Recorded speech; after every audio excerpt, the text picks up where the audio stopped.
Вести од светот, Доналд Трамп маршира кон нова републиканска номинација за председател на Соединетите Американски држави. Поранешниот шеф на Белата куќа победи и на прелиминарните избори во Њу Хемшир. Се поизвестно е соочување со Бајден.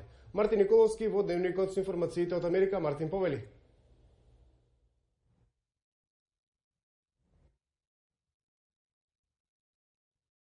Добро вечер од Вашингтон. Гласачите во Њу Хемшир се произнесоа го сакаат Доналд Трамп за председател.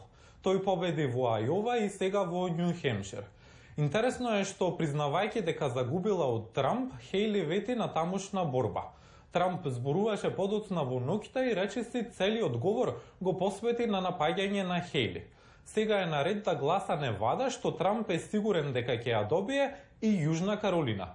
Тоа е сојузната држава од каде доаѓа Ники Хејли, но сите поважни личности таму јавно застанаа за Трамп. За Бајден ова ќе е прва држава каде тој е на гласачкото ливче и за него може да значи и прво собирање на делегати. Тој таму победи во 2020 година. Мартина, каква е состојбата во таборот на демократите?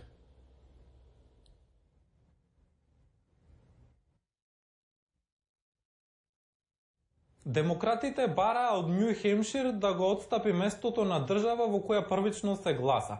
Њу Хемшир не се согласи и го одржа гласањето. Тоа Бајден ќе го чини гласови, но за неговата номинација не значи ништо.